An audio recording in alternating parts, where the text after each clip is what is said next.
chased by hounds. Round and round we go, wearing a pinche rabbit's foot for luck, just ahead of the fucking hounds. ¿Qué hubo? ¡Ah! ¡Qué vida es! ¡Qué loca vida, home!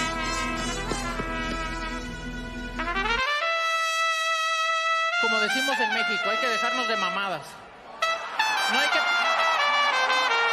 Los cinturones aquí se hacen a un lado. Hay que pelear por honor y por gloria nada más. I invite him into the ring, and like we say in Mexico, we don't fuck around. We don't fight for rings and stuff like that. I don't fear anyone. En este deporte no se viene a jugar y no le tengo miedo a nadie. We don't come to play in this sport. I fear no one in this sport.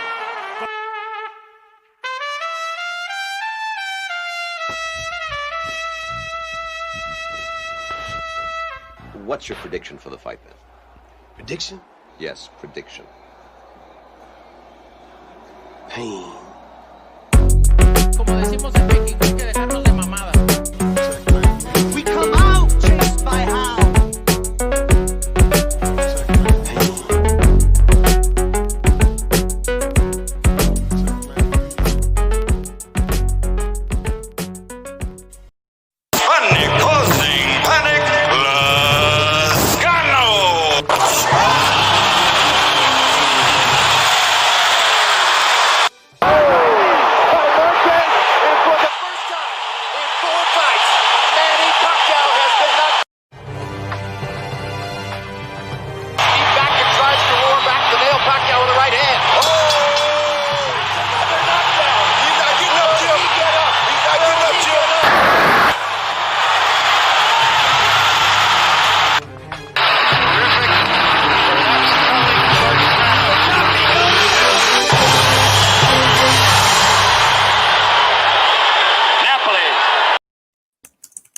What's going on, everybody? D-Style Boxing here. I'm being joined by G-Funky and Amilcar for those listening to Leave It in the Ring Network.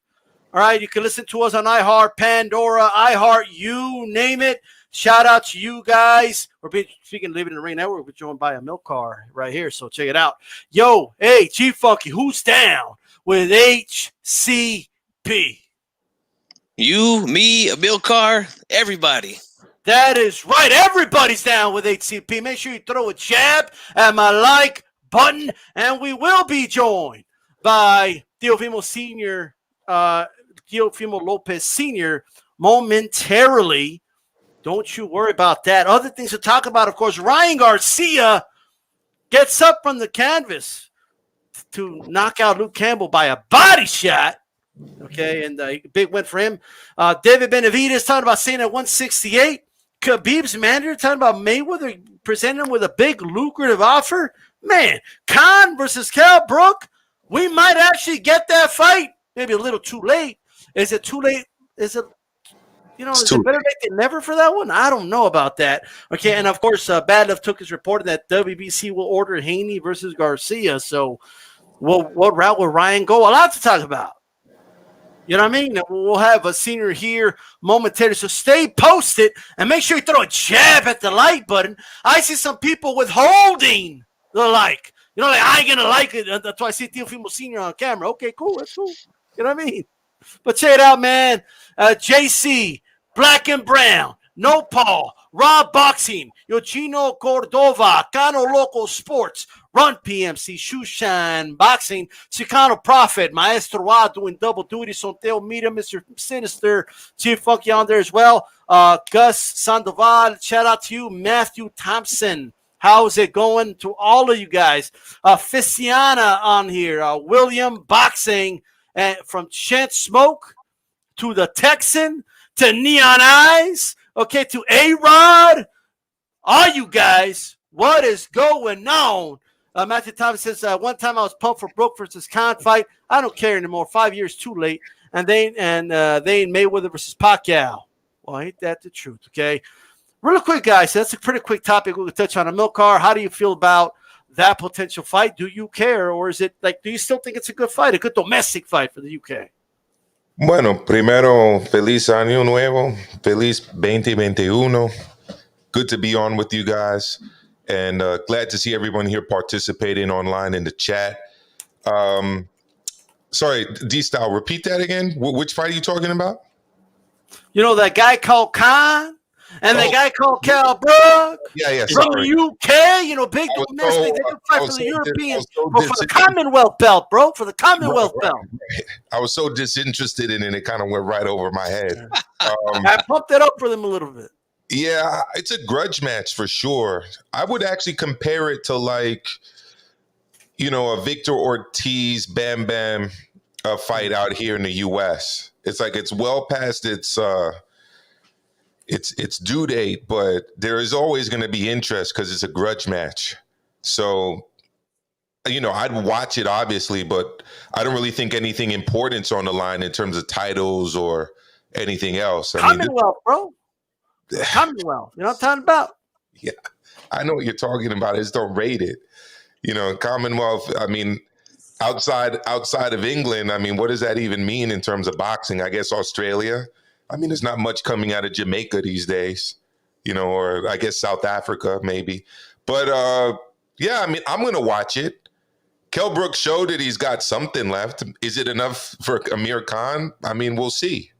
I mean, Amir Khan's always been a vulnerable guy, but he's also always been a highly skilled guy. I saw a lot of people comparing, you know, Ryan Garcia, who we know we're going to talk about, to Amir Khan, and almost in like a disparaging way. But let's be frank. I mean, Amir Khan's won world titles, you know, and he's been in very exciting fights. So I don't want to disparage the guy too much, but he's not in title contention mode right now. Neither is in Brook. So yeah, Commonwealth, maybe British title, maybe European. If that's the level that they're at, I mean, they're going to be highly paid because people in the UK want to watch it regardless. Hey, G-Funk, you remember when Hulk Hogan went at it with Andre the Giant? It was the unstoppable force meets the immovable object. Remember that? Mm-hmm. This would be the stoppable force versus the movable object. You know what I mean? That's the match. So would you? How do you see that? Are you pumped? Are you excited for that fight? Are you pumped? Are you like, you know? Well, I wouldn't say pumped. I mean, don't get me wrong, man. I'm a hardcore. If it happens, I'll watch it. You know? And I think there is some bad blood between these guys, so it'll be interesting to see. But it's definitely run its course. It's definitely not a big fight, but you know, there is a little bit of there is still some animosity there between these two guys, both from the UK. And this fight really should have happened a long time ago. But hey, like I said, if it happens, I'll be watching, man. But it's definitely not what it could have been back in the day. There's a lot of who cares. I mean, it's kind of like the UK's version of like Victor Ortiz, Brandon Rios, no, Milcar? Yeah, that's what I was saying earlier. That's kind of what I see it like. I mean, two guys that have always been in exciting fights, but let's face it, they've already, you know, been what they're ever going to be in the world of boxing, and they've both been vulnerable. One thing I will say about this fight, if it does happen, is that it's a relatively safe fight for both guys, because I don't really think either guy is going to get destroyed, and it's going to pay them very well. Because at this stage, I don't think any of us want to see either of these guys in against an Errol Spence or a, we already just saw what happened to Crawford with Brook. But I don't even think I want to see a guy like this be used as a stepping stone for like a Victor or a Virgil Ortiz. Sorry. So yeah, let them fight kind of in the Masters division where there's not really much on the line other than bragging rights. And let's let the top tier guys battle it out on the other side of the street, so to speak. Like NIT, you know what I mean? The NIT division. Yeah, exactly. Let's go at it with that. Let me tell you something, man. Khan versus Kell Brook. I wouldn't mind a fight. And I got to tell you, I still think Kell Brook wins. I've always felt Kell Brook would beat Amir Khan. You know, he's a good enough boxer to get to Khan. And Khan's not too shabby himself. But I think, like, Kell Brook's timing is pretty good. You know, and he's bound to catch Khan, hurt Khan. And we already know what happens to Khan when he gets hurt. You know, it's very visible. There's no poker face about it. His punch resistance isn't the best. And I do believe he wins that fight without a shadow of a doubt. Chavez Jr. on the undercard versus a taxi driver for the Tijuana belt is Eugenio Cordoba. Wow, man. Jesus Christ! Like people just attacking Chavez Jr. like the residential like. Dude, target. I bet he makes Chavez Jr. quit. I mean, the funny thing about Chavez Jr. is if he wasn't Julio's son, the senior, obviously, we wouldn't be giving him so much fire. So many chances. Yeah, that too. I mean, he'd just be another Mexican journeyman at the end of the day. But right. Yeah, it's tough. I've always seen it as a guy trying to prove himself to his father, which I see is kind of sad, to be honest. Right. You know, apparently he wasn't really in his life as much as the son wanted him to be, and I think this is his way of like trying to bond with his dad through boxing. But guess what? He did win the WBC middleweight title for whatever that's worth. You know, he did win it.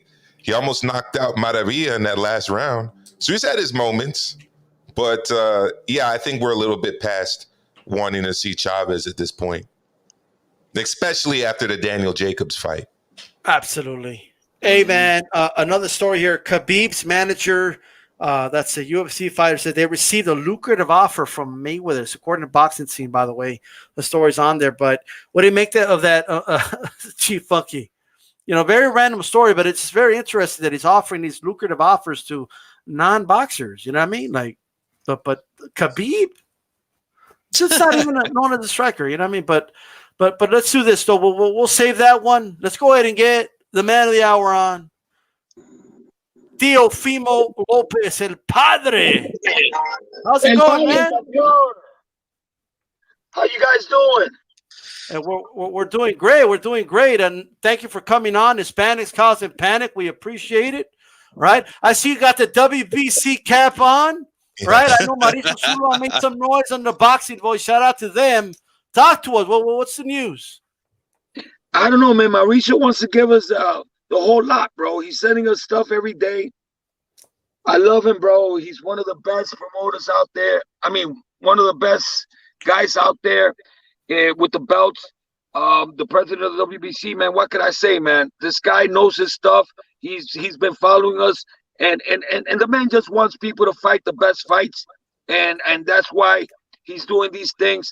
We're on top of all the rankings at the 135 weight division. My son is the real one, undisputed world champion at 135, the first one to ever do it. You know, so we're making history, baby, and that's the way it's supposed to be. We're trying to show these young guys, all the young talent that's coming up, which we have a big coming with the talent that's coming right now is unbelievable. We got the Shakur Stevensons, we got the Devin Haneys, the Ryan Garcias, we got all these guys. You know what? But they're not better than my son. Yeah, I've been saying that your son had the best resume at lightweight before the Lomachenko fight because he knocked out Comey. The Nakatani fight was definitely underrated. We see that now. He knocked out Verdejo, right? So that wins aging well. But listen to me. Yeah. When people. You see, this is what I like about boxing. With people, I'm winning the game, bro, because I said Nakatani was not no fucking walkover. I said that shit a long time ago. And he fought a confused Teofimo Lopez in that fight. That shit's never going to happen again. You know, me and my son are tight now. He's with his wife. Everybody's happy. You know, he came back to Vegas. He's with me. You know, so... You know, that's what it is, man. And I told everybody, this guy's a tough dude, bro. He just keeps on coming. So you better be ready for 12 rounds with this guy. Yeah, absolutely.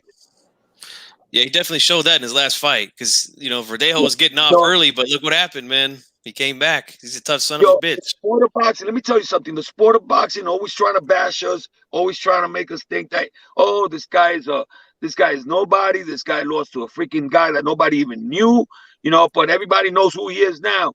And I'm telling you, these guys got to stop calling our name and start fighting the fighters that we already fought. Hey, for sure. I want to ask you this, not to go all the way back to the fight that your son had with Lomachenko. It was just such a big win, which made him the fight of the year in a lot of people's eyes. And, great performance.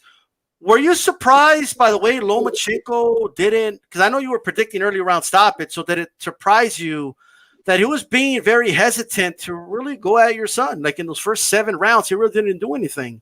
Were you ready for that? Like for him to be that hesitant? Listen, when you go to a fight and you go to somebody's locker room named Kobe and you tell the guy, you got this, bro. You're going to knock this dude out. This guy's a fake. And then we come and we knock him right in front of his face. You know, I already knew I got inside his head when he says, welcome to my club. The fuck is that shit? You know, and I already knew I was inside his head. I know. Listen, we enjoyed it. We loved it. But we got still a lot of things to do in the boxing world. You know, we already made history by becoming the first the first undisputed world champion at 135. And they can't take that away from us, you know?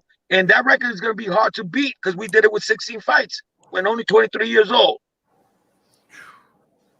That's a hell of an accomplishment, man, for 16 fights and being so young. Look, You know, this planet is going to be gone before somebody breaks that record. That's not going to happen.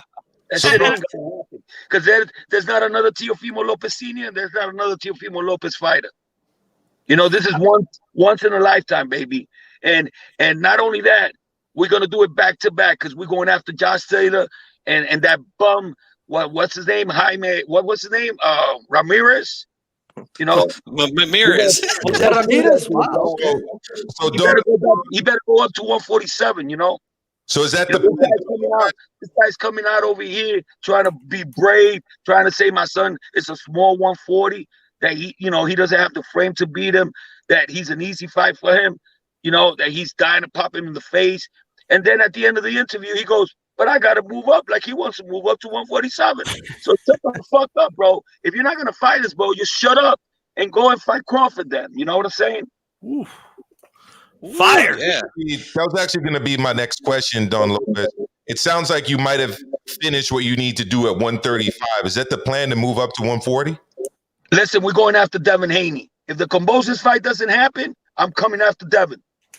All right, and he better not price himself out, because that's what I think they're gonna do. They did that shit with Lomachenko, bro. They ain't doing that shit with me.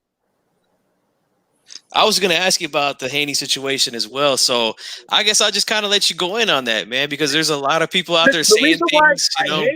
You see, this is the reason why I hate mentioning names, because every time I mention a name, these guys are gonna get all the clout in the world.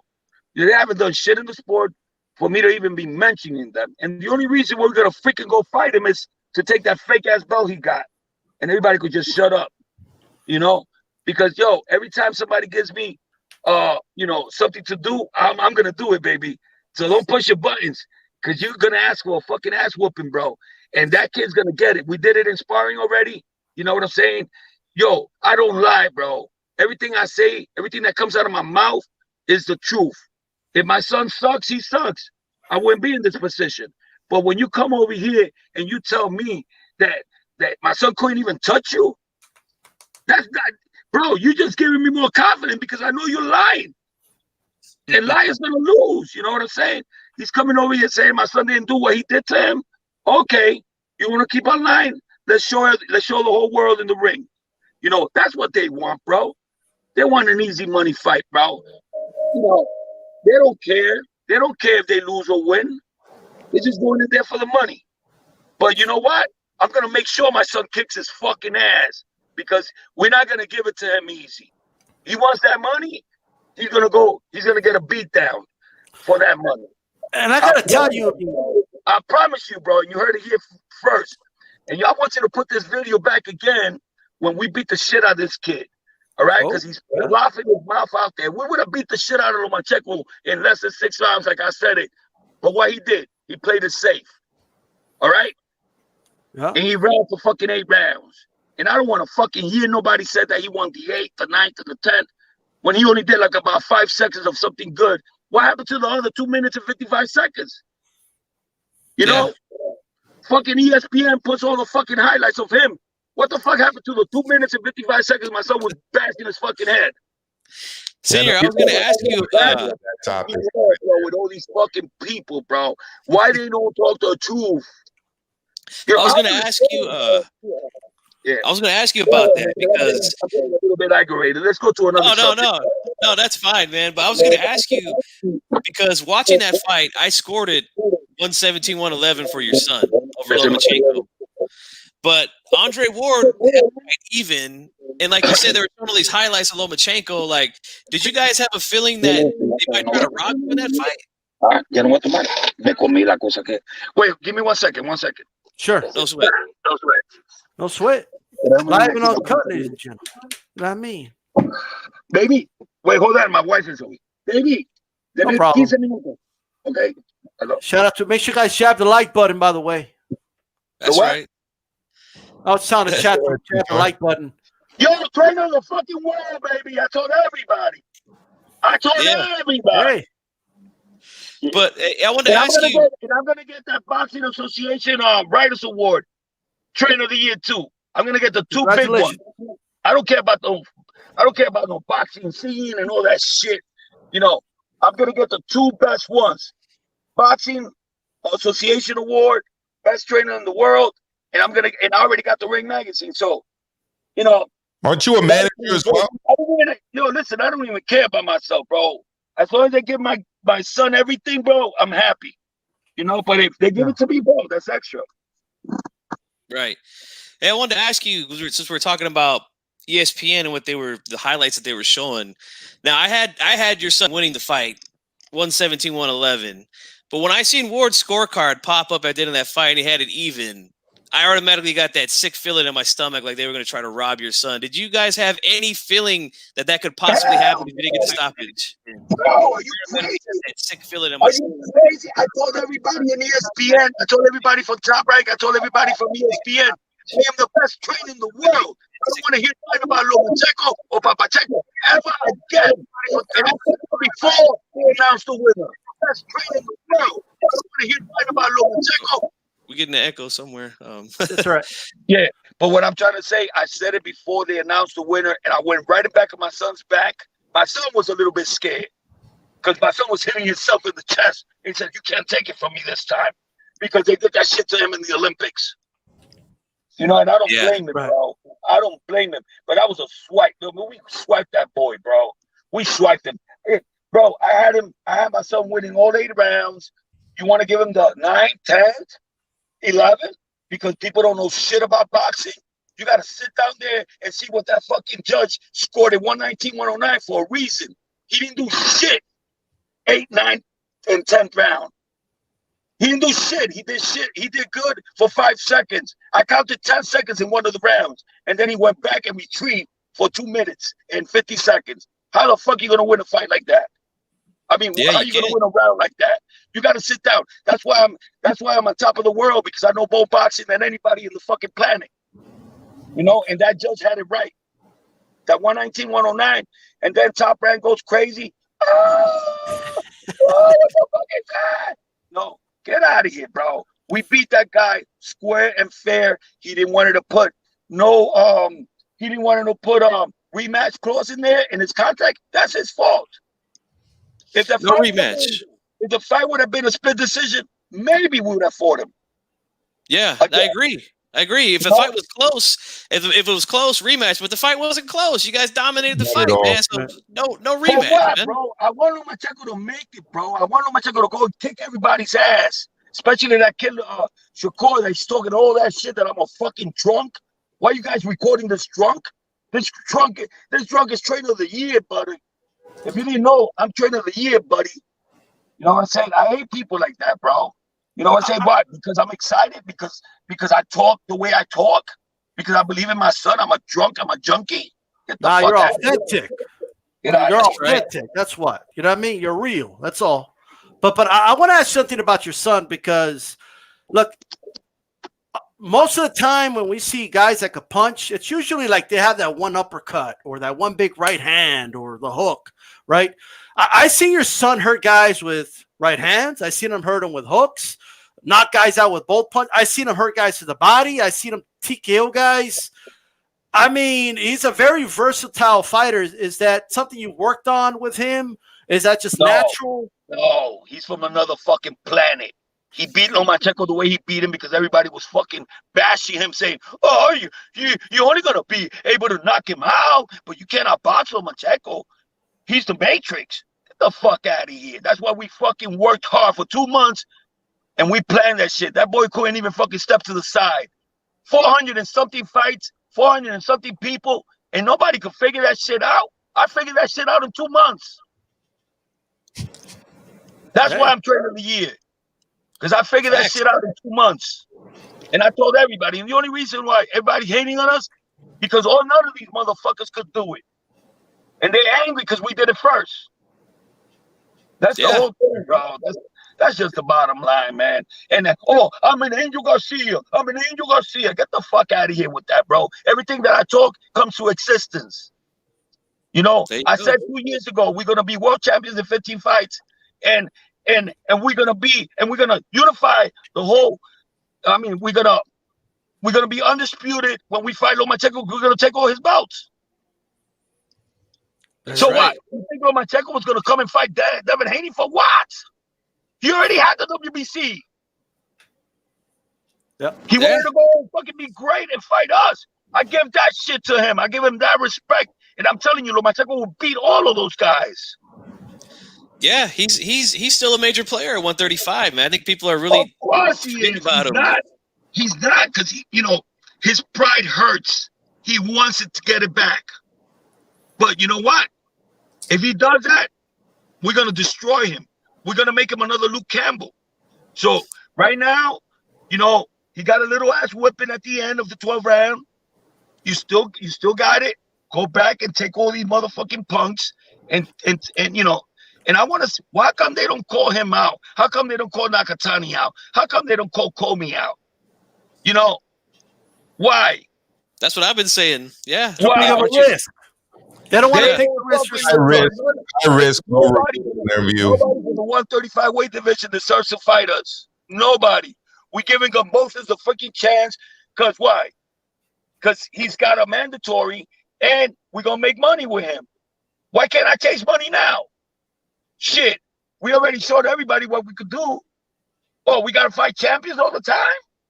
Yeah, I agree.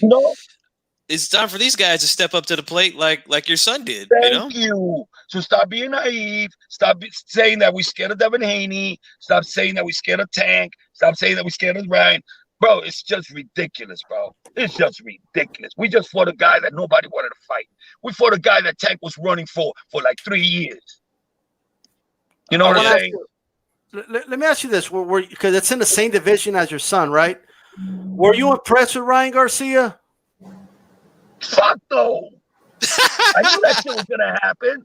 I got a video of me talking to Eddie Hearn, and I told him, Luke Campbell got losing in his head. He's gonna lose. Bring him to me. I'll fucking make him a winner. That's what I told Eddie Hearn. It's all out there, bro. Well, there you go. And I really was impressed that he fucking dropped that kid.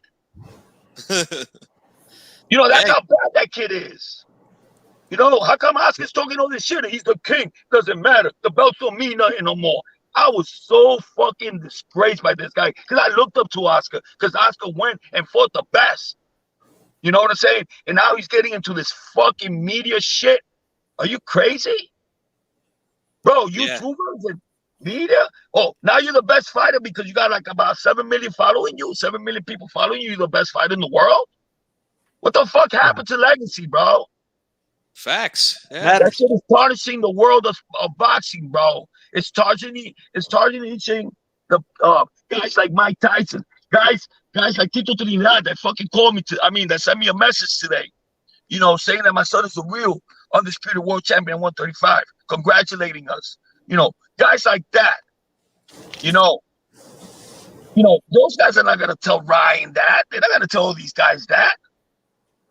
Because they were real, true champions. And that's what the sport needs. Real champions.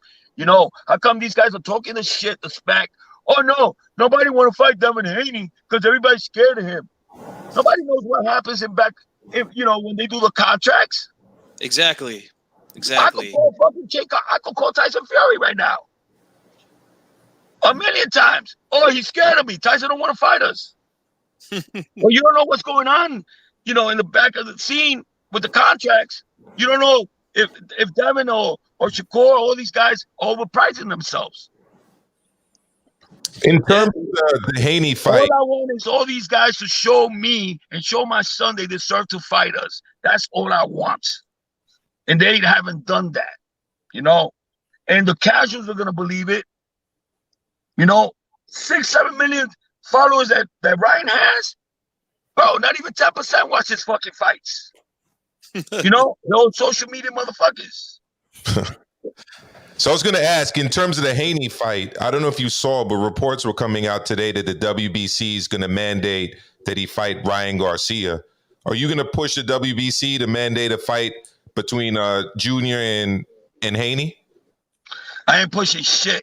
What I'm saying is, if the Gombosis fight doesn't happen, why would they want to fight somebody else than us when we have all the belts? That will crown you king.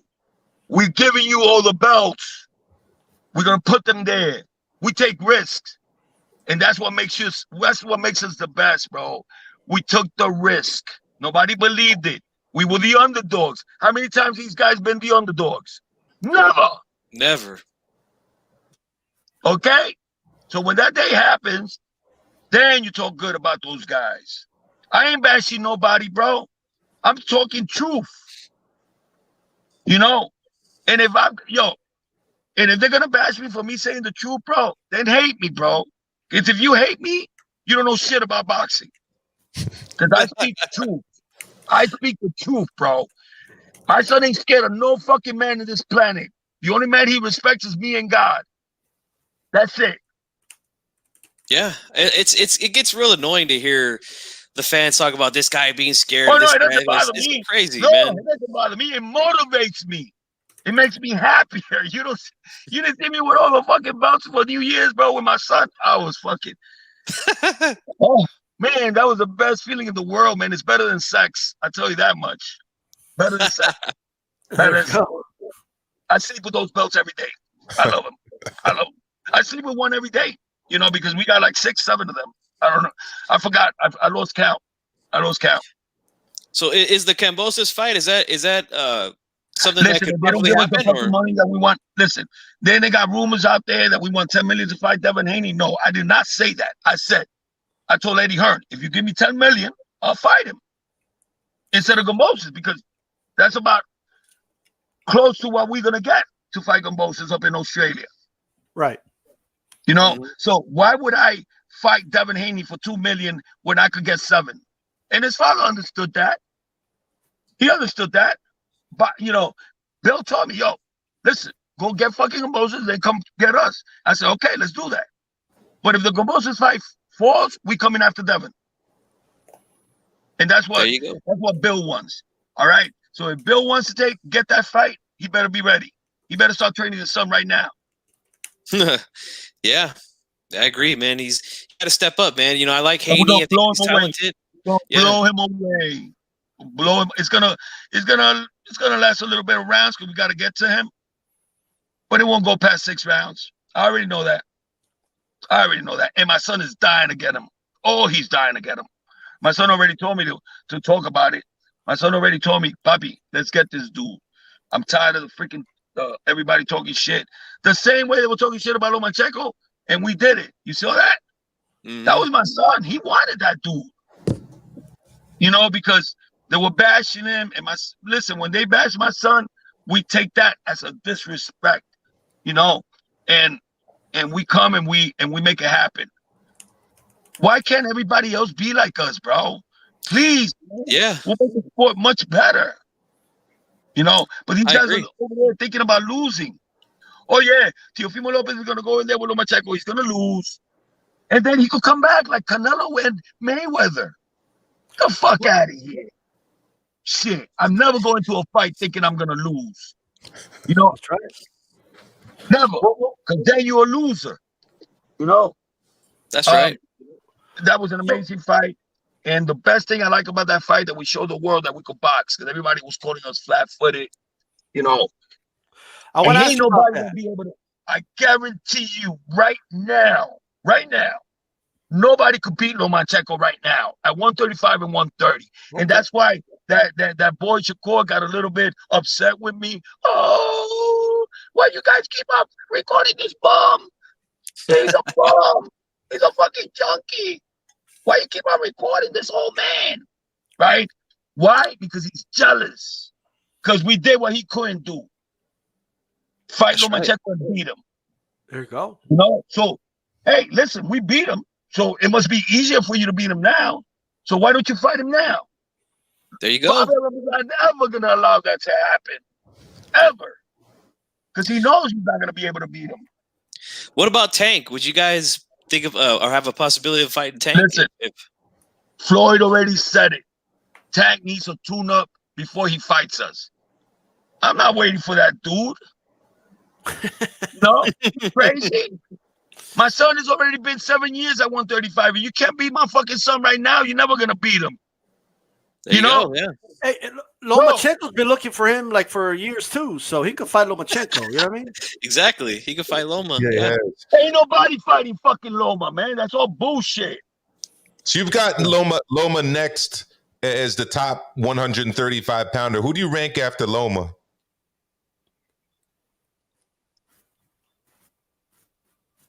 Wow, that's a fucking hard question, bro. I gotta start thinking about that shit. I've got Javier Fortuna up there on my list, but there you go. There you go, Fortuna. And Fortuna been calling out Devin Haney for the longest. How come he doesn't fight him? Yeah. Hey, there you go. That would be a step up fight, man. John co-signing me. That's nice. That would be the best fight for Haney. Yeah. I think he beats Haney personally. Bro, Fortuna fucking pops with 2 fucking hands. He's not a walkover. He could beat that dude. Then I'll give him a little bit of props. You know what I'm saying? But there's apparently the badlefthook.com is reporting that the WBC is going to order Haney Garcia. Who do you think wins that fight? That's a 50-50 fight. I mean, they fought in the amateurs, you know, and they were like 2 and 3. I don't know what it was, but that's a 50-50 fight. All right. Yeah. Do you rate Haney like top 5, or is he? You know, is it being overrated? I don't want to get into that, man. I don't want to get into that. Okay. Fair enough. Fair enough. No, my son is number 1, and that's all I care about. I don't care who's in back of me, bro. I'm going forward. I'm going forward. I'm definitely not going backwards. Yeah, we're not going to look at the review here. The only reason why I'm going to go backwards is for a tuna fight. Because we got to fight somebody. We're not going to sit down for 6 months without fighting. You know, so let's say, okay, you're on top of lightweight. You versus Josh Taylor. You guys versus Josh Taylor. Your son, that is, against Josh Taylor. Is that a fight you want? You want to get your son to ring? Fuck yeah, but he got to beat Ramirez first. Or Ramirez got to beat him. Okay. So the winner of that fight, I want to fight the winner of that fight. Okay. I mean, my son wants to fight. That's my son. My son tells me, no, listen, I'm not the boss. My son is the boss. And whatever my son tells me, I do. But he thinks like me, you know?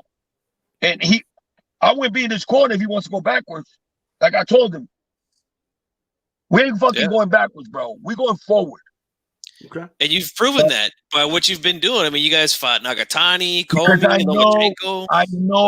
I know the fights that we need. Why the fuck are you gonna go and fight Gamboa, bro? Please tell me that, bro. Could you fucking tell me that? Right. Could you somebody tell me where the fuck Gamboa came from? Crawford got rid of that dude, bro. Well, he's not a lightweight. He wasn't the same after Gamboa, after he fought Crawford. He should have never been at 135. His best days are at 126. And even at 126, he was kind of short, to be honest. Listen, don't get me wrong. I love the Gamboas. I love his father. I don't have no disrespect for them.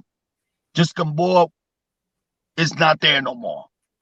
You know, if they hate the truth, well, they hate the truth. I talk to his father all the time. His father used to help me with my son when my son was like 13, 14 years old. You know, and from there, I took my son from there. You know, we won everything, just me and my son together.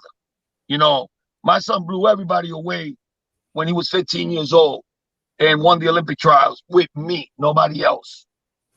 Right? That whole year. We won 23 fights together, only me and him. We won Golden Glove Nationals. We won Olympic qualifiers, best fighter when we beat Genaro Gomez, one of the top guys. He had 3 gold medals. We beat him. We won outstanding boxer of the tournament because he beat him. Everybody thought he was going to get knocked out. He outboxed the shit out of him. And we beat Malik Montgomery in the finals. We sent everybody to the fucking losing bracket. And we came and Malik won again and we beat him twice. Okay. to beat Team USA. You know what it is to sit there with all the champions and they give everybody the, they were giving like a little miniature ring to everybody and the jackets, and they never gave it to my son. And my son is sitting there crying, bro, because they didn't give him shit. And then he had a moment with Andre Ward, because Andre Ward was announcing the winners. And my son told Andre Ward, I did this shit for nothing. I beat everybody in the United States, and I can't get to represent the United States. That shit is bullshit. The United States is supposed to be your dream, bro, where dreams come true, bro. We did what we had to do. 4 years working to get this fucking dream happen, and they took it from us. That's why I am the way I am. That's why I talk the way I talk, because I've done shit. They've done shit to me that they never done to nobody else. So, that's why I am the way I am. That's why the way I speak, because I am tired. And that burden I got inside my heart, I let it out. And God gives it to me because he knows what we went through. We went through those fucking wars. You know what I'm saying? And we broke and we never gave up because I believe in God. And I knew he was going to give it to me one day. And look what we are now. Fuck the Olympics. Right. Fuck everything. We got 2 fucking gold medals. We beat the fucking best fucking amateurs. I got my payback, bro. What was I got my payback real good. What was their justification for that decision? Because I've always wondered how Teofimo ended up fighting for Honduras. No, they wanted to put us at second, and they wanted to put this bum-ass guy, Carlos Banderas, that got his ass knocked out like 2 years ago, which I told everybody he was. There's a video of me telling everybody, that boy's not going to make it, bro. We're never going to fight that boy because he's not going to make it. He's a fake. They already have put money into him. He never beat anybody big. He never fought in the Olympic trials. And that sucker came and took my son's trophy and took my son's because they were giving like this little ring and the jackets and everything. This guy's putting everything on without even fighting, bro. And they left my son out, bro. And then what's this guy's name? Marino from USA Boxing told me that he was gonna send me a jacket, never sent it to me, bro. We was like a slap in the face. When they heard that I was gonna go to Honduras, they were like, oh, you can't do that because your son already fought in Canada and he had an international fight. No, motherfucker, that was a friendly. It was never a AVA sanction, so you can't fucking tell us no.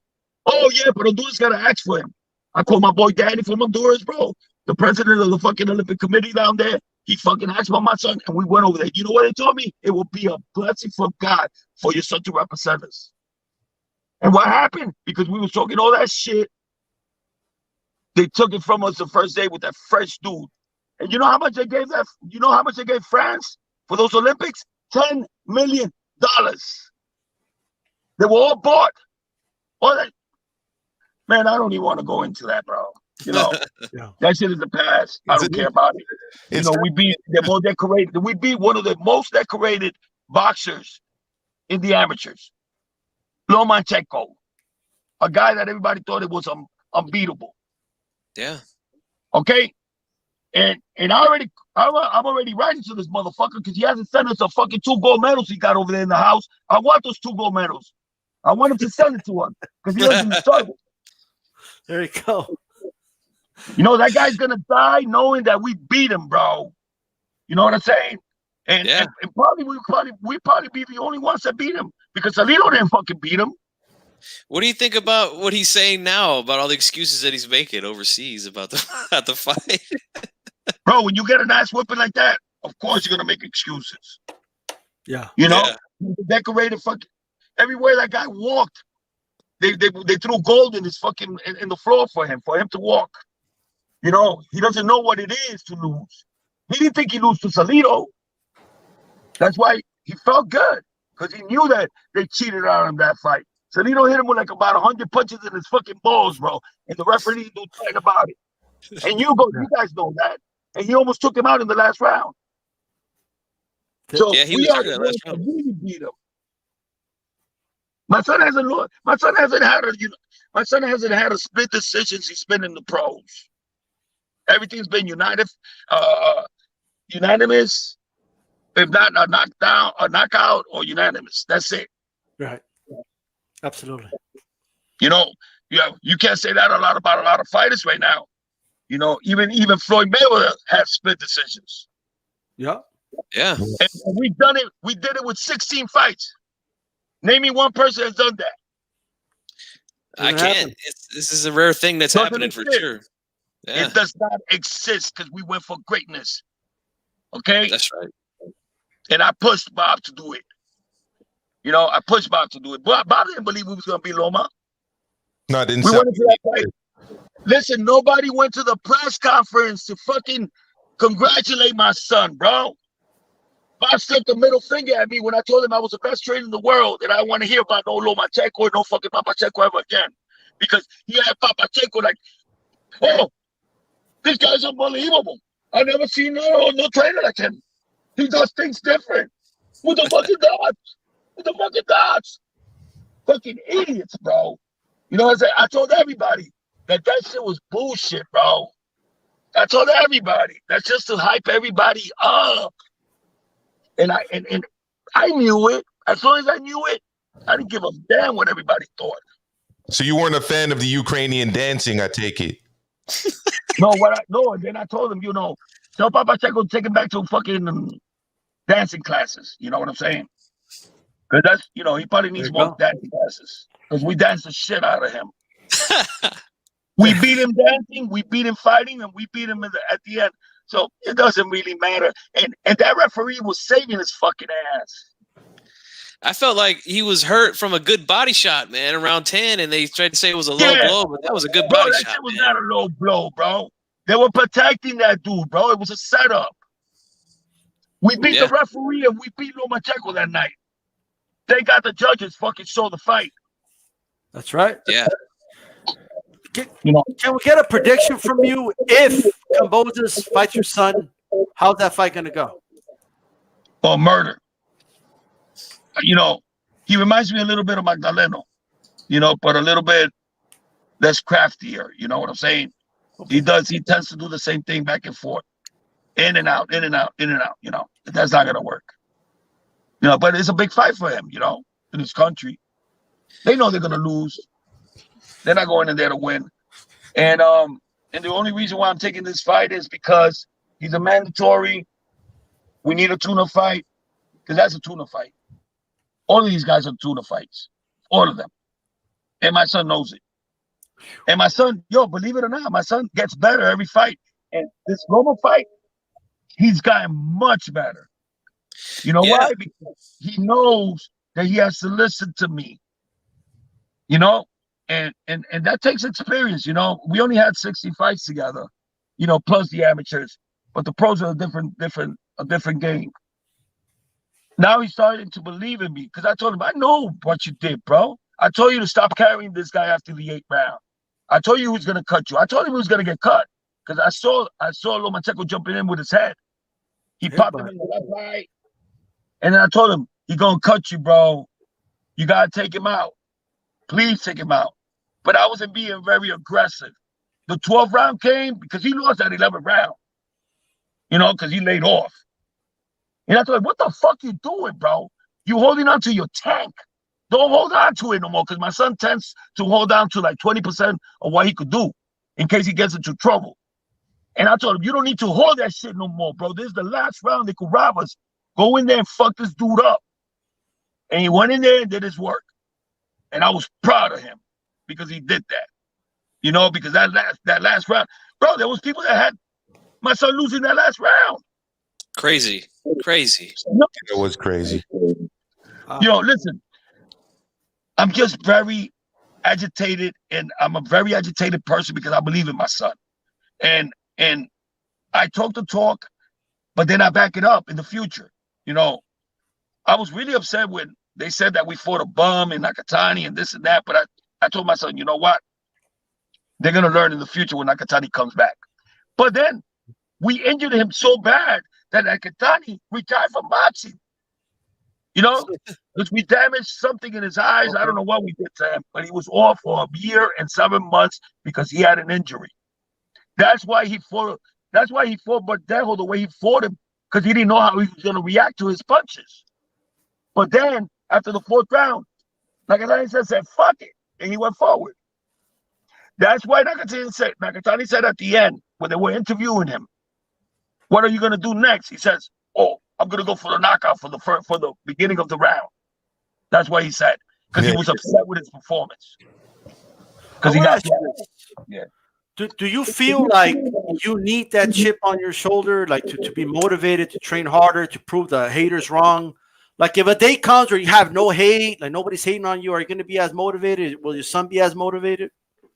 Listen, I'm always being motivated. You know why? Because we've been doing this shit from the beginning, bro. Listen, my son for 3 years in a row in the amateurs was losing all the nationals. My son never fought international. He only fought a friendly in Canada. And he won best fighter, outstanding boxer, and we beat the best fighter in Canada when we went to fight for USA. That was the only fight he had. We took everything from all those guys that were going international to Russia, to Germany, and this and that. My son, God made my son's fights easier. He gave it to us the last year. You understand? And that's why I know God is with me. And I never question him again, ever. I questioned him again when the COVID came because I thought that fight with Lomachenko was never going to happen because we were supposed to fight him on May 30th for over $3 million, and that shit fell because of the COVID. Then we had to fight this dude for half that kind of money. And my son didn't want to take the fight because he knew how much money we lost. And I told my son, doesn't fucking mean nothing, bro. We fighting this dude. Because right after you fight this dude, you're going to get everything. You're going to get all the awards. You're going to get everything. And look what happened. My son listens to me, and he took the fight. And everybody was like, oh, he's scared. He don't want to fight Loma. He don't want to fight Loma. Bro, Loma didn't give us no fucking money. We took the same fucking money, and we fought him and we beat him. Now he's a cash cow at 135. Yeah. I have a question from the chat. Somebody wants to know, besides your son, obviously, who is your favorite Latin American fighter of all time? It's definitely not Marquez. Freaking idiot saying that my son lost that fight. What a bum. Oh, that's right. That's crazy. Yeah, that's crazy. He said my son lost that fight. You believe that? You can see the hate. Then he doesn't want to see another Latino, outdo him.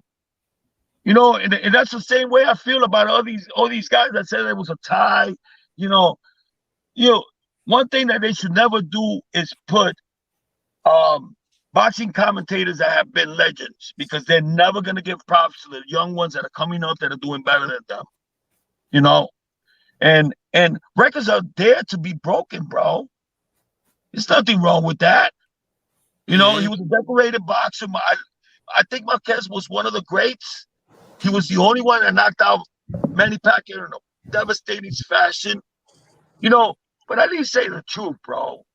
Your time is done. Your time is gone. You're still a legend. You're going to be in the books. Just let the young ones take over now, and say the truth, because it makes you look bad. Even Julio Cesar Chavez was cracking up at him, and some other Spanish dude that was saying that fight was close. The fuck out of here. A lot of people. That fight was not close. That fight was close. It's fucking out of their minds. No, that fight was not close at all. Not close at all. Listen, as long as I know it and the judge know it, I don't give a fuck. Bro, go to the rankings. Who's on top of everybody? Yep. And all these fucking stupid ass channels saying that my son is not, he's not the undisputed champion. Go to the rankings. It's in the books. It's just like saying that Floyd never lost, or Floyd, when Canelo fought him and they had it, a judge had it 14-14. That was a disgrace. Shit like that is bad for the sport. Because Floyd destroyed Canelo. I ain't had Canelo winning one round in that fight. I had the same. What do you think about another question from the chat? What do you think about Canelo coming and giving your son some props after Canelo beat Smith? Because real niggas know real niggas. You know what I'm saying? and I didn't mean it in that way, but real people know real people. So Canelo knows that he's a world champion, and he looks up to my son because he knows he's the only one doing it, bro. You know, I mean, he has a lot of love for Ryan. He thinks Ryan could probably make it in the future, and nobody knows. Maybe the kid does. Maybe the kid does good in the future, but right now, he's not ready. As of right now, he's not ready. Even his trainer said it, Reynoso. He's not ready for the likes of Teofimo Lopez. That's why we wasn't even mentioned in that fight.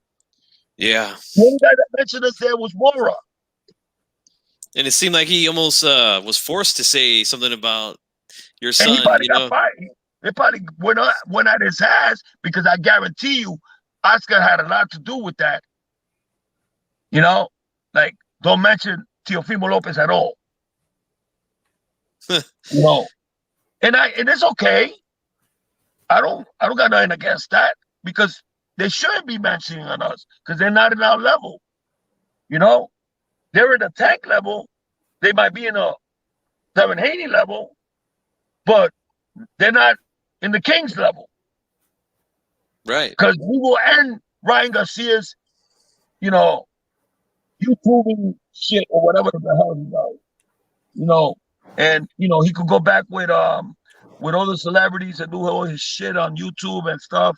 And everybody's like, oh, this kid is the fastest in the 135 weight division. Do you see that guy fast with Luke Campbell? Bro, that guy outboxed himself out in the 6th round. He got lucky he hit him with that shot to the body. Because he wasn't throwing no more punches. Yep, you know, that's the difference. That's the difference between competition.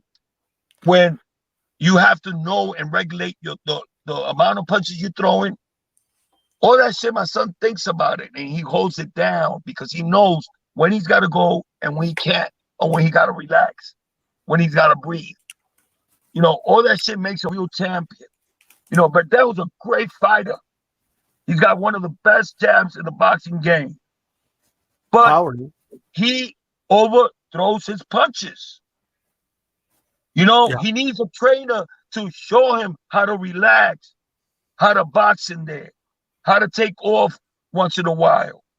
You know, not go hard all the time. Because it's very hard to do that for 12 rounds. You know, that's why he's a 6-7 round fighter. Yeah, that's true. Some people in the chat are asking if there's any plans to visit Canelo's training camp, but I mean, I think you guys got a good thing going. I don't think you got to go anywhere. But I think it's because I think Canelo. I think to me the best fighter out there right now after my son is Canelo and Crawford. Right now, even though Crawford really hasn't fought like elite fighters because they're always like don't want to fight him. I think that Errol Spence should step it up and fight Crawford already. I think it's taking too long for this fight. I think the public wants it.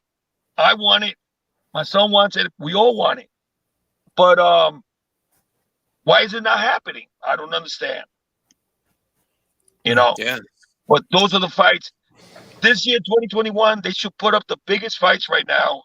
You know, we want the Josh Taylors. We want the Ramirez. I don't think we will ever fight Ramirez. I think Josh Taylor will beat him. I think Ramirez doesn't want to fight us. I think he's scared. I think he wants to move up to 147 for a reason. You know, and he has no chance. He has no chance at all. None of those guys. My son is going to be faster than them, and almost the same punching power, or even better. You know, I haven't given my son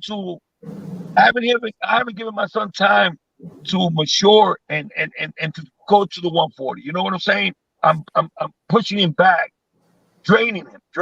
You know what I'm saying? And he's still with it. Well, You know, speaking of that, forever. I want to ask you, since you were talking about moving up in weight, where do you see you guys finishing your career at? Which weight class? Listen, he's only 23. He still got a long way to grow. My son's a big boy. My son's a big boy. And he's very disciplined. That's why he always makes the weight. We never lost in the scale, ever. Not even in the amateur. Right. I would not let that happen. So he's very disciplined. He doesn't party. He doesn't go out. He's with his wife all the time. you know, and I thank God for that. Another thing is, well, I see him going all the way up to like 160 and probably even more than that. You know, we still got like 10 years to go. So we never know. But I would say 160. Okay, yeah. Did your son fought Lomachenko without a crowd? Do you think if there was a crowd there going crazy with that energy, do you think your son would have knocked him out? Listen, my son doesn't care about that. He's zoned out. Okay. Bro, he didn't even know he was going into the 10th round. I mean, the 12th round. He thought he was going into the 10th. I swear to God. Zoned in. I said, no. I said, no. You got to go in there and forget about holding on to your 20%. You got to let it all go now. It's now or never, bro, because they could rob us, bro. You know?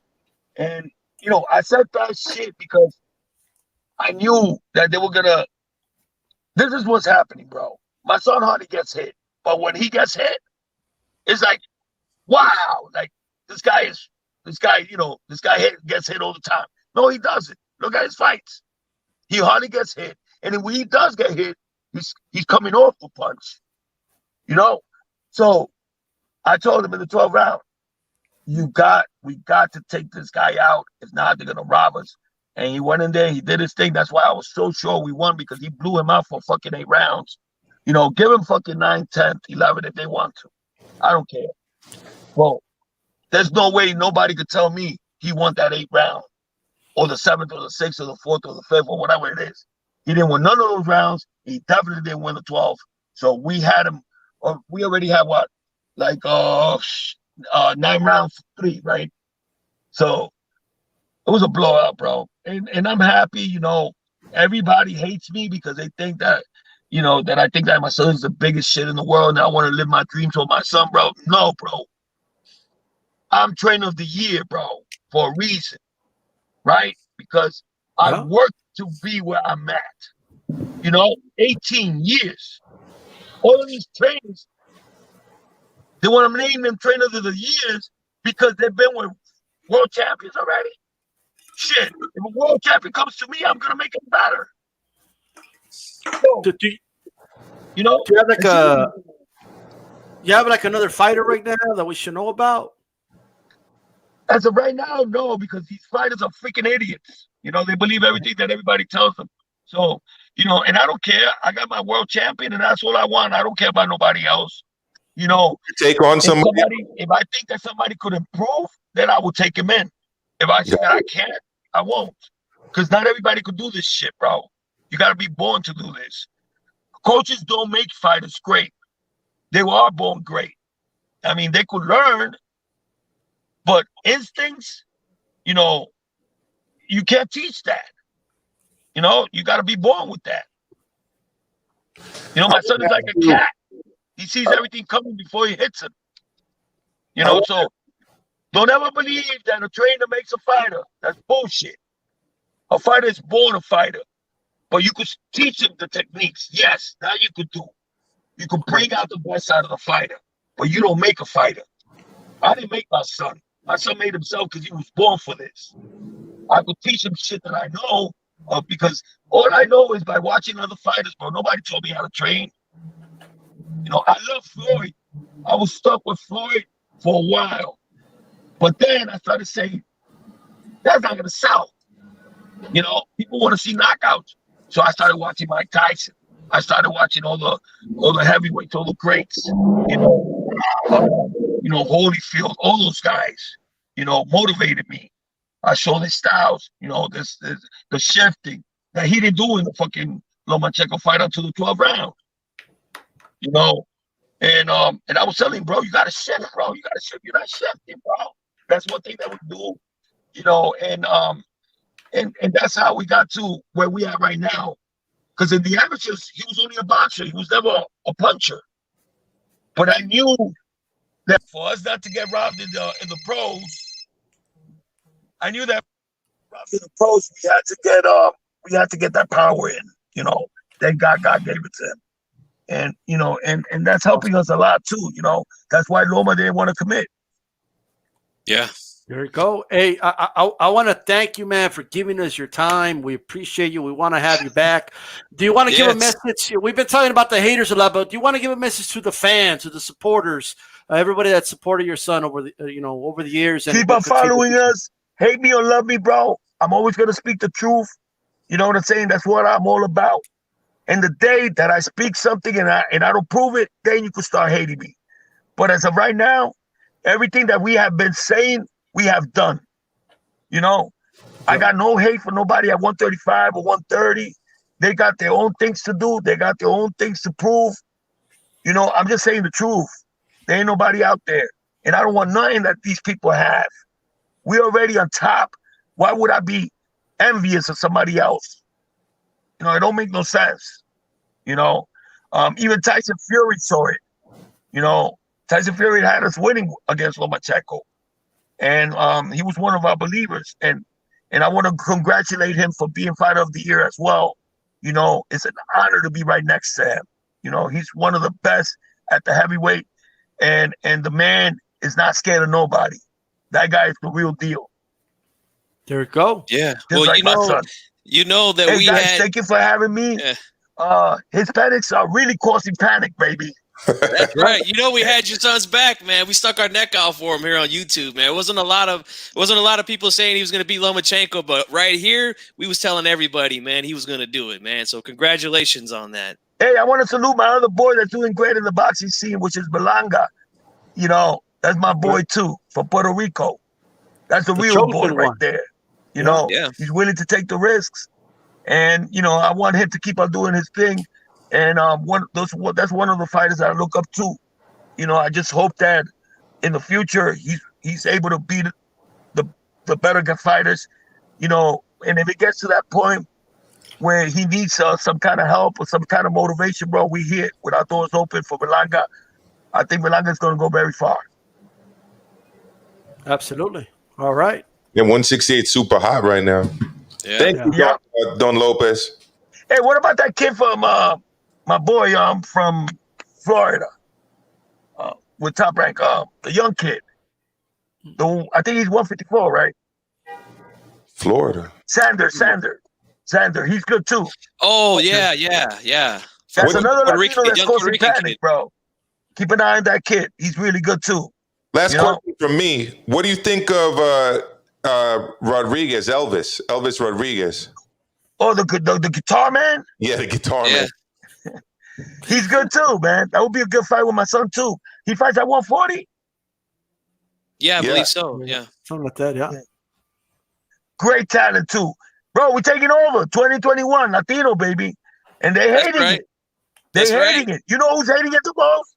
Bernard Hopkins. Uh-oh. He always said that Latinos, whites, all these guys cannot move like them.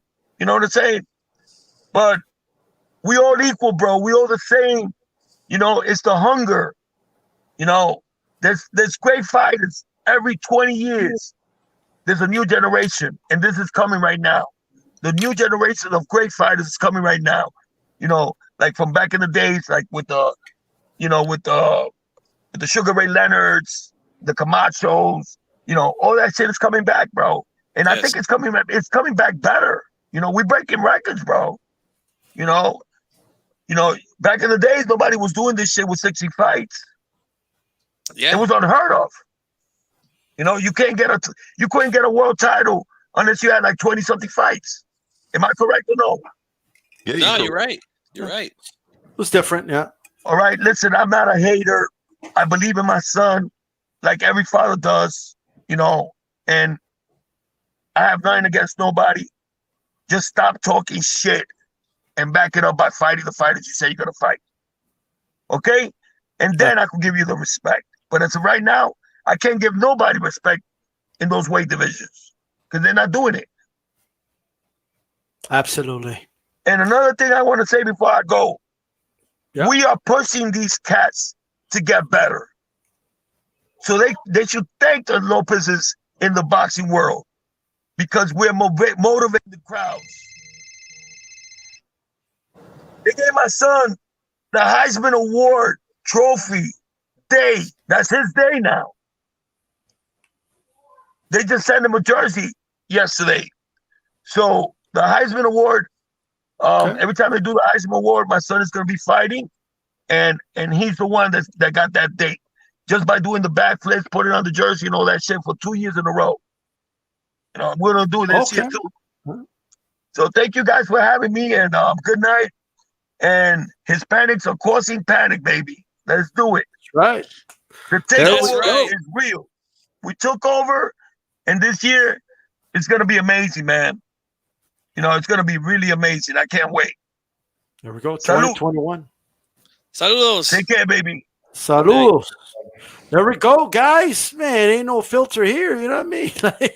Shout out to Senior giving his thoughts. I want to thank everybody tuning in. Hey, make sure you throw a jab on my like button. You're tuning to HCP 4343, January 5th, 2021.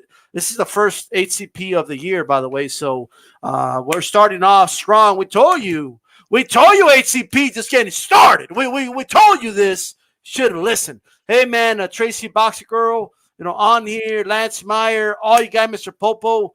Look, we had to let them cook. I was going to, you know what I mean? We had to let them cook.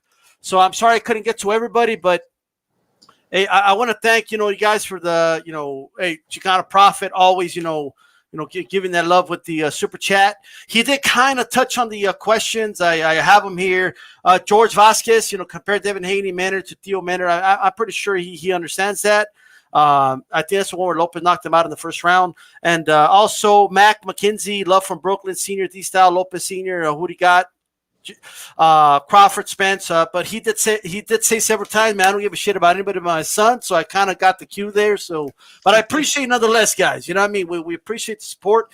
Throw a jab on my like button. Make sure you feel free to subscribe and also hit that bell button. That way you're notified every time D-Style Boxing comes on live. Subscribe to Chief Funky 84, by the way. Go ahead and put your link in the chat, Chief Funky.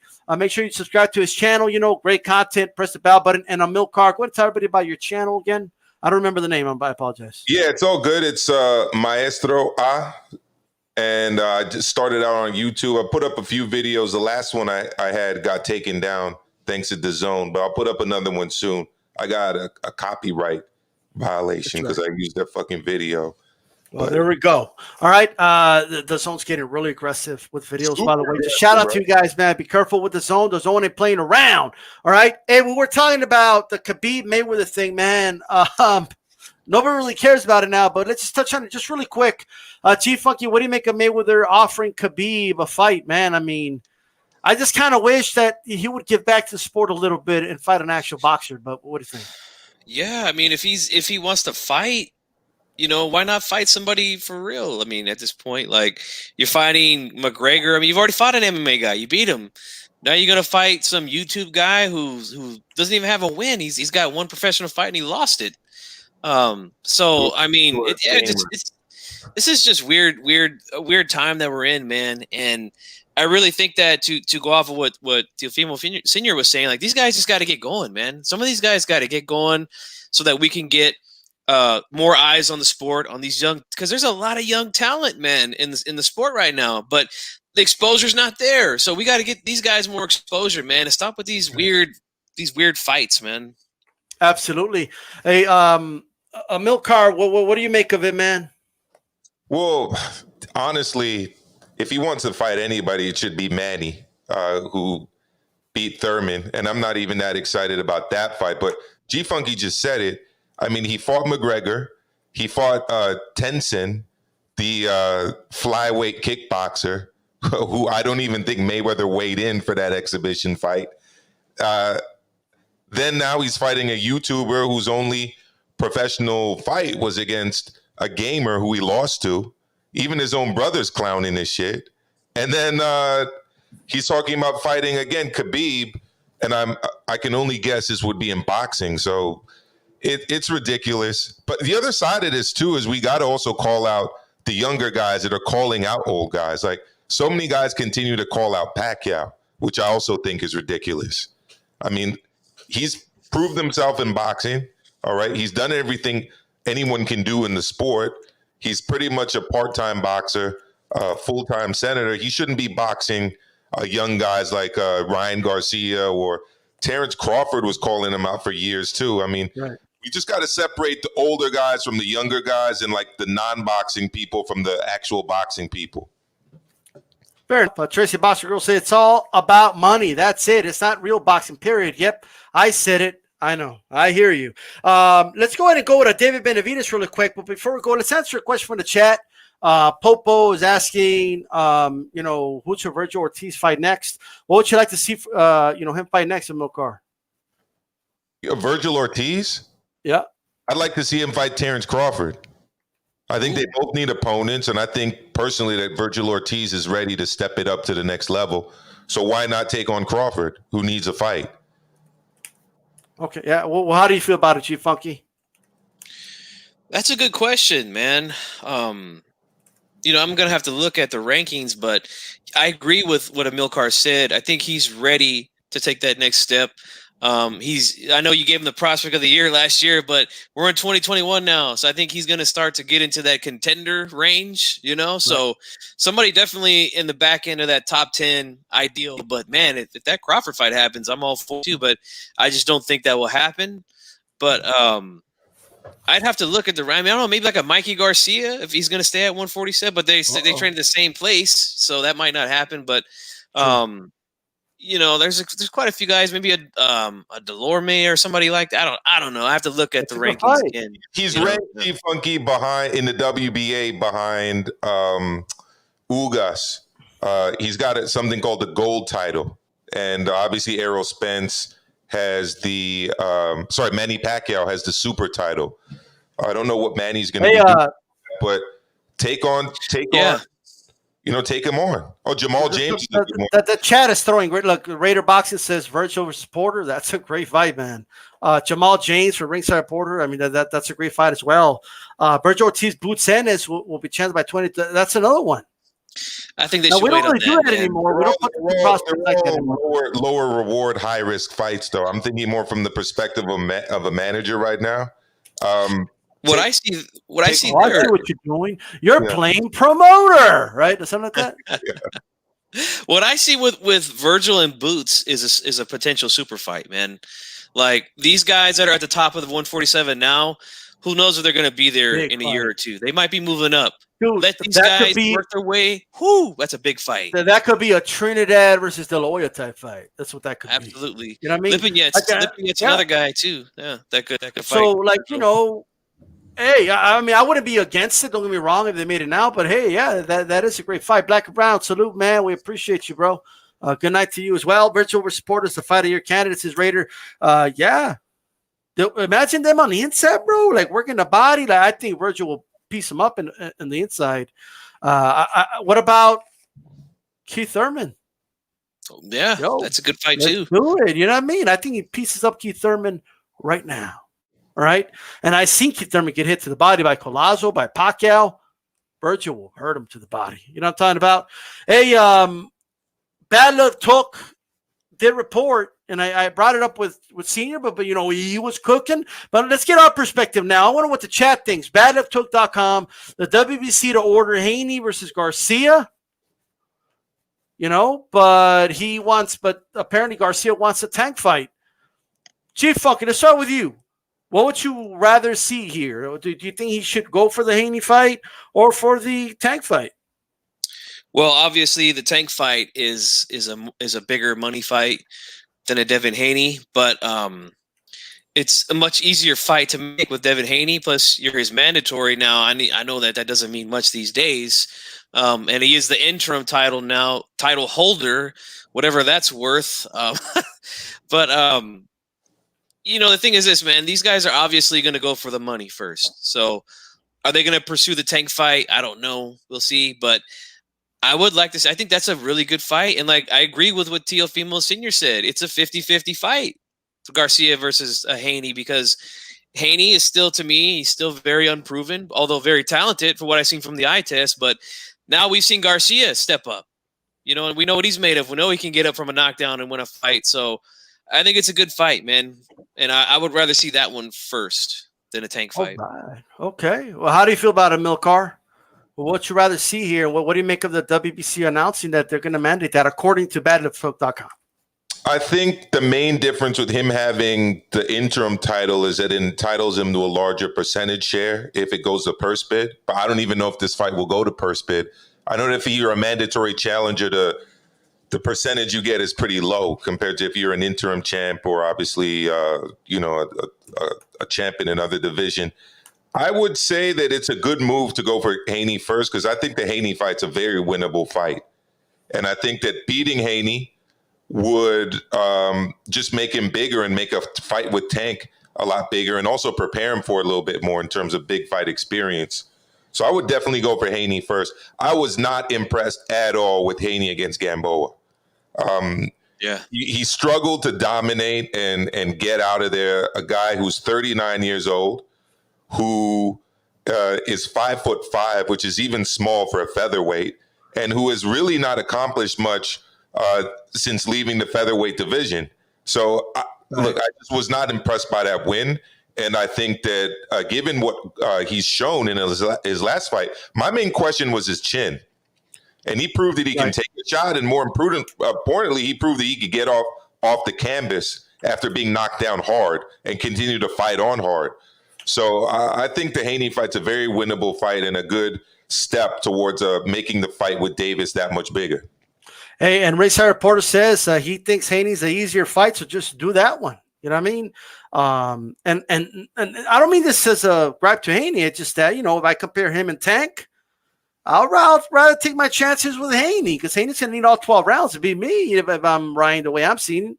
Tank could light me up and knock me out. You know what I'm talking about? So you could look at it in different directions. But, yeah, man, look, I think Haney's the way to go. Just go ahead and get that fight. But at the same time, if he really wants a Tank fight, who am I to say don't do it, right? It's just an interim belt, bro. You could vacate that belt, go fight Tank, and then, there'll be more demand for a Teofimo Lopez fight. Imagine that. I mean, that would be a big fight if you beat Tank. You know what I mean? By the way, De La Hoya has gone out of his way. I want you guys' thoughts on this, and I wonder what the chat thinks too. Have you guys noticed De La Hoya going super extra with kissing Ryan Garcia's ass? Like, he just is, bro. And then, post-fight, I just noticed, De La Hoya was that person that dude left out, when everybody said, have you ever seen that video clip when that team wins and the coach is looking for somebody to celebrate with and nobody's paying attention to him? That was De La Hoya, bro. And then, I saw the post-celebration. Ryan is giving all this. He mentioned Canelo 3 times, dude. I want to thank Canelo and the Reynosos. They believed in me. And then, a little later, he was like, oh, yeah, and yeah, my promoter, De La Hoya, yeah, you too. All right. And he kind of just moved on.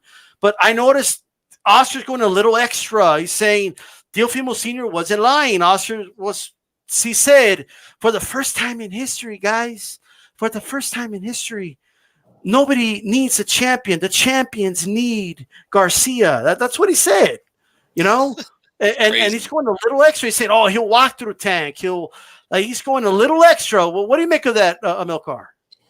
Well, I see it as him trying to get back into the good graces of Ryan Garcia, especially after this big win. They had their, negotiation back and forth. And there was a point where Ryan Garcia was threatening to leave Golden Boy. And he's obviously now under the wings of Reynoso. Great trainer, by the way. Proved how much he can improve a fighter. And Canelo, he's under their wing. Canelo's obviously left Golden Boy very recently. I'm sure he wants to keep Ryan Garcia with him because other than Ryan Garcia and Virgil Ortiz, who I don't think he's done a very good job promoting at all, who is there really at Golden Boy? It was also very kind of awkward, seeing him kind of just like you were saying, D-Style, after the fight, looking to bond with somebody, to connect with someone. He was on one side of the ring, and Canelo and his family and Ryan Garcia's family and everything were all on the other side of the ring. It's a weird dynamic between the fighter and promoter in this case. Gee, fuck, have you noticed it? That little extra, from De La Hoya. You think he's I don't want to lose this dude. You know what I mean? I already lost Canelo. Because he has to know, right? I was talking to Beeb earlier, and he's like, yeah, I think Oscar knows, Canelo's in his ear. Hey, you don't need this dude. Hey, we don't need a promoter, bro. Well, what do you think? Well, I mean, history has shown that, that's a thing that happens when a fighter gets to that level. They don't need a promoter to promote them anymore or taking money from them. But I don't know if Ryan's at that point yet. I mean, he's getting there and he's got the potential to do that. But I mean, Oscar is doing his job, man. I mean, I know it looks funny and things like that, and he's saying things that don't make sense, but that's what he's supposed to do. He's supposed to oversell his fighter, or just go over the top for his fighter like that. And I mean, Garcia's got, he's got a following. So, I don't fault him for that, but it is kind of funny to see, like you said, with the celebration and stuff like that and some of the things that he's saying. But I'm not mad at him for that. He's got to do his thing, man. Yeah, absolutely. And look, let me tell you guys something, man. I see it in the lawyer. You know what I mean? He is a little word here, so he's going a little extra. And I want to give Ryan this, because I'm a person that I don't mind eating my words. I don't. You know what I mean? I question whether Ryan Garcia really wanted to be a fighter. I question whether that kid could get knocked down and get back up, go back to a corner in a tough fight and answer the bell. And here's the reality about Ryan Garcia, regardless of how you feel about the kid, okay? They actually wanted to match him up against weaker opposition. You know what I mean? And he actually proactively said, nah, I want to start fighting the big fish. I'm tired of fighting this level of opposition. We were criticizing him for that. He was, he was saying the same thing. He said, I want to fight better opposition. And look at that. He's like, okay, give me the ring with Linares. He wanted Linares. That fell through. Okay, give me Campbell, right? Now he's saying, give me Tank. Give me Tank. And there's people saying, nah, he don't want Tank. He's capping. You think he's capping? He keeps saying it. He's not showing the pattern of that. Am I wrong, Amilcar or Chief Funky? Am I wrong? No, I think you're right. And I had the same questions about him as well. My questions were, again, his chin and his ability to get up and fight forward after getting knocked down. And he did that. He at no point really, other than maybe a few seconds after the knockdown, was he in retreat mode at all during that fight. He was taking it right to Campbell, even when he was hurt. In fact, you mentioned this, D-Style. He was actually quite aggressive after getting knocked down. So I was very impressed by that.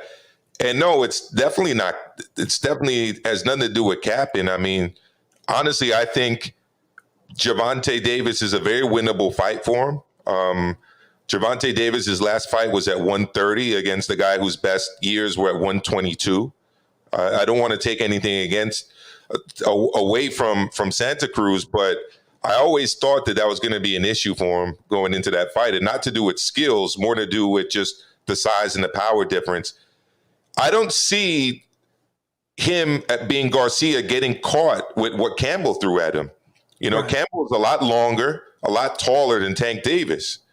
He's not going to be able to capitalize as much on what I still see as Garcia's kind of major flaw, which is going backwards with his chin up. So I still, though, would like to see him get one more fight under his belt against Haney, which I think, again, is a very winnable fight. And then, yeah, I'd put money on him beating Tank, especially if the odds are good. Yeah. And shout out to 92 AKU, who didn't show up today, but it's okay. Yeah, but I'm sure you'll hear this calling me out. Hey, this time you were calling him lying, Ryan. And the kid wasn't lying. I was wrong. Okay, fine. All right. It's all good, bro. Over here. If I'm wrong, I'm wrong. You think I wanted to be right? No, I wanted this guy to step up, fight top opposition. So I kept that same quote unquote energy with Ryan Garcia, and I keep it with all fighters. You know what I mean? Step up, take those chances. And us as boxing fans, let's praise fighters that take those chances. You know what I mean? We should praise a fighter, right? That told his promoter and his matchmaker, nah, I don't want to fight those dudes anymore. Step me up, right?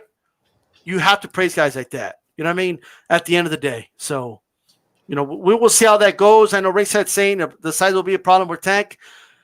Man, I know Philly Iris is saying that Ryan's going to be the next Amir Khan, but you know what makes boxing beautiful? Oof. Following that journey and see what happens. You know what I mean? But I know that when Amir Khan got caught by Brady Prescott, did he get back up? Did he get back up, guys? No, he didn't. And he didn't offer him a rematch, which That's right. Right. That's right. Hey, speaking of Ryan Garcia, man, we haven't broken down the fight yet, so let's kind of talk about it. G-Funky, tell me, man, what did you see in that fight, man, with Luke Campbell, and what impressed you, what didn't impress you? Just break it down for us. What did you see, and what do you think, of his performance?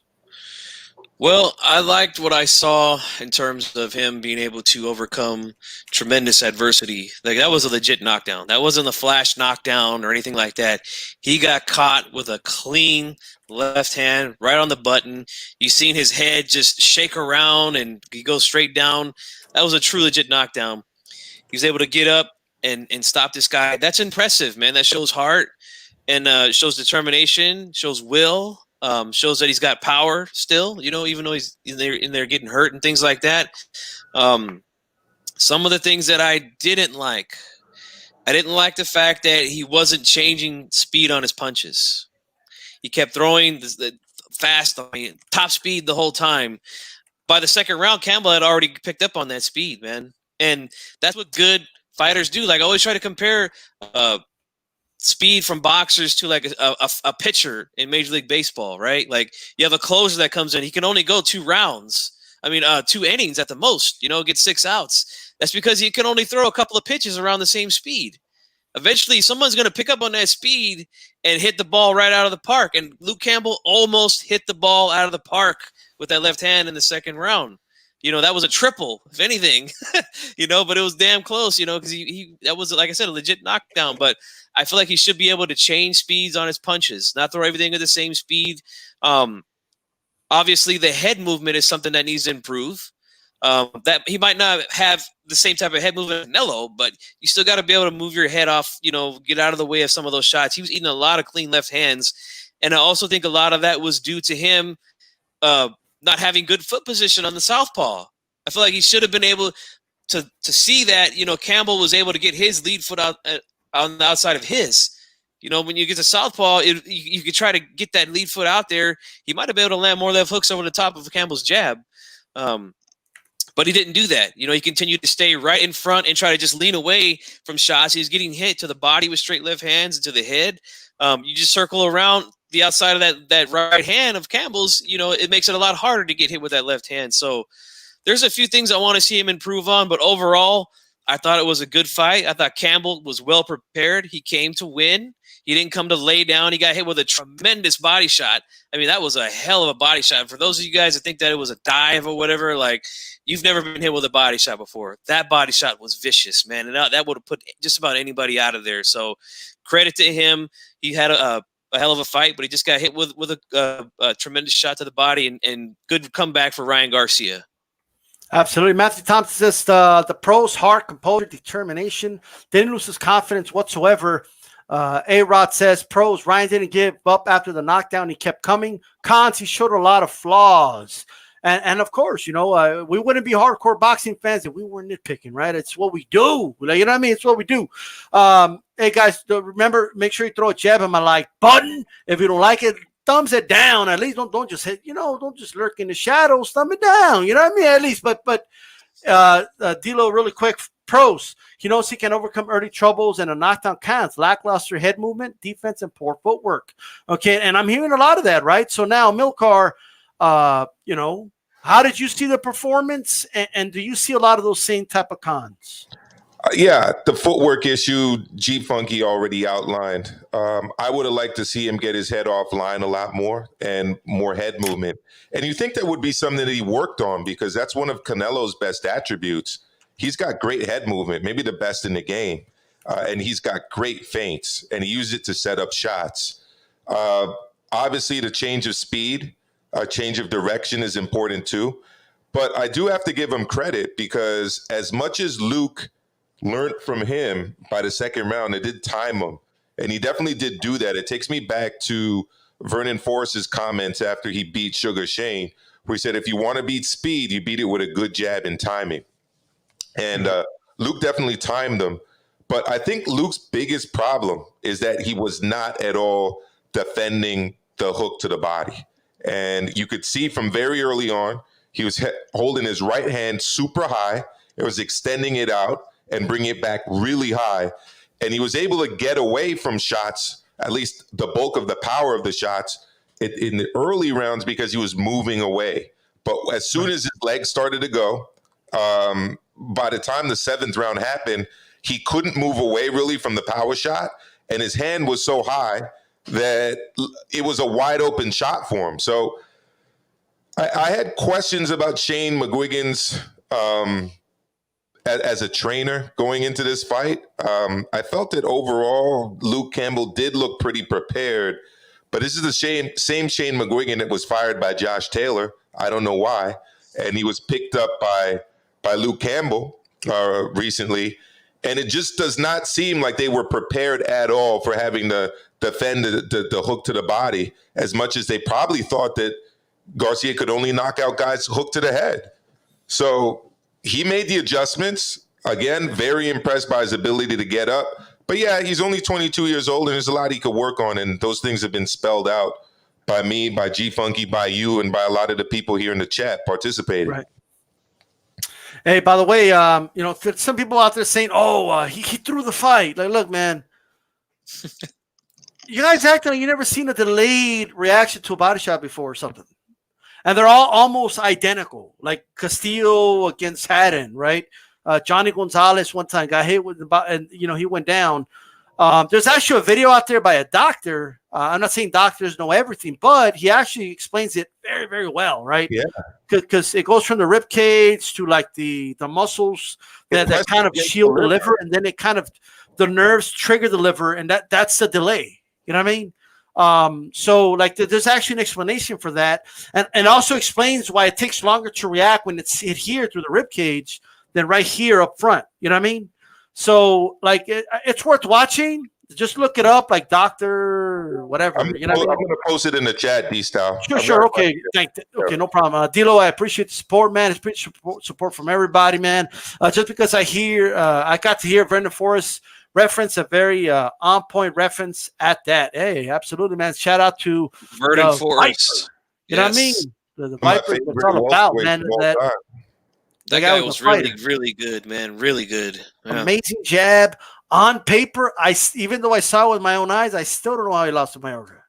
I know. I know. You know what I mean? Like, you can tell me to break it down right now. We'll give you a breakdown. Like, it would sound like yeah, Forrest should win. You know, he was very unorthodox, and I think Forrest was just used to going back to his amateur days, fighting guys that are like textbook boxers.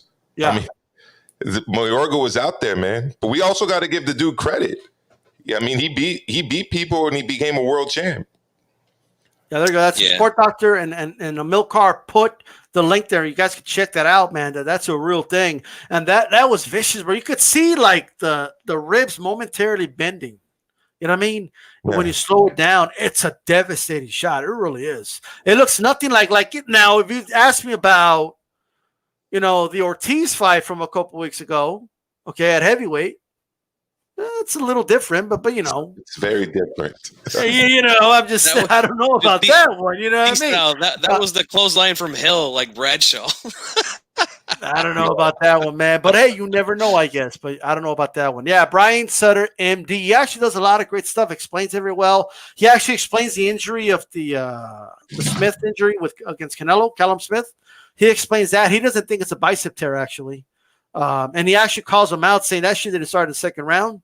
Your bicep looked fine in round 5, but you guys got to check that out, Bo. Good job. Outlaw, I think it's time for a lot of UK fighters to start training here in the States with trainers if they want to advance in the boxing game. There's not enough quality trainers in the UK, man. I'm not an expert when it comes to trainers in the UK, but I will say this though, for being they are like not that big of a country, and do have some world champions, so yeah, including 2 heavyweight champions, the only heavyweight champions. God damn. There are some good trainers out there. Adam Booth, I think, is a good trainer. The guy up from Sheffield, can't remember his name now, the ballhead dude, he used to train Cal Brook. He's a good trainer. Yeah. They've got a few trainers out there. But I will say this, man. What is it with these UK dudes bending the knee against Mexican fighters, bro. What's going on over here? They can't handle the pressure. I don't get it. You know what I mean? They keep bending the knee. Amilcar, what's going on, man? It's a friendly rivalry. I'm just calling them out on it. That's all. You know what I mean? Is it? We're getting revenge for the time had and like. Maybe, I said you were about to say you just pointed out one earlier where a Mexicano bent the knee. Unfortunately, well, we need to get like 100 of them to get back at them. You know what I mean? Like we're not going to stop until we make up for that one. You know what I'm talking about? Yeah. Round boxing, how's it going? Hey, but they're going to do the thing. You know what I mean? Dilo said, I remember reading the paper. My girl saying Vernon should be him a Father's Day gift. I didn't like that, but I laughed anyway. Oh, she sent him a Father's Day. He said that? God damn. My order was something else, man. Yeah, you know what, though? In defense of let me, he did say a lot of fucked up shit. Don't get me wrong. But sometimes the translators did like a little extra. You know what I mean? Absolutely. I'm just saying. Like they put a little extra humph into like the shit he would say. And let's be honest. I mean, a guy that a lot of people love and adore, Duran. I mean, he had a lot of filthy shit to say, including a Sugar Ray's wife before a fight while he was there.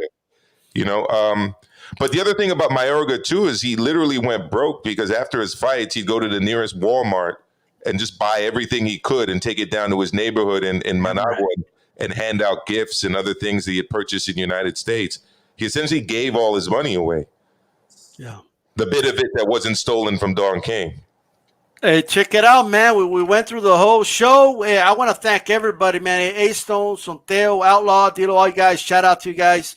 On Brown, everybody, man, whether you agree with us, disagree with us, this is boxing talk. That's what we do over here, the home of real boxing talk. Okay, this is D-Style, G-Funky, Amilcar. I'm going to go ahead and give you guys some final thoughts. By the way, tune in to the round table. We'll be joined by Christina Cruz. She's an amateur boxer with Team USA right now. Going to come chop up some boxing with us in the ring. Christine Milcar should be there if he's available, of course, right? And Chief Funky. So we're going to have a great panel. Joe Habib, right? So make sure you guys join us for the round table, the Leave It in the Ring round table on Thursday. That's 8 p.m. Eastern time. Hey, I want to shout out again everyone listening on a podcast form.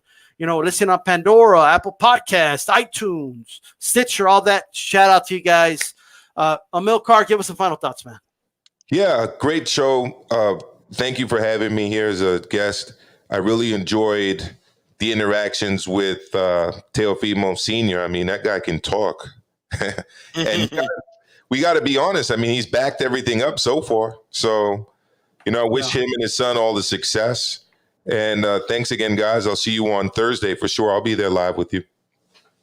Perfect. Chief Funky, give us some final words, bro. Absolutely, man. Shout out to Teofimo Sr. That was a hell of an interview. Seems like he got a lot to talk about, so hopefully we can get him on again in the future. I want to give a shout out to everybody, all the carnales there in the chat. Even a few viejas showed up tonight, so thank you guys for coming. We appreciate it. Make sure you subscribe to Amilcar's channel, my channel. And if you're new here, of course, subscribe to D-Style because this is where HCP goes down every Tuesday, man. So make sure you guys are there and we will see you on the round table. Yeah, Amilcar, you down with HCP? I'm 100% down with HCP. All right. You down with HCP, Chief Funky? You know me. Who down with HCP? Everybody. This is D-Style Boxing. Keep it boxing. We're out of here. Peace.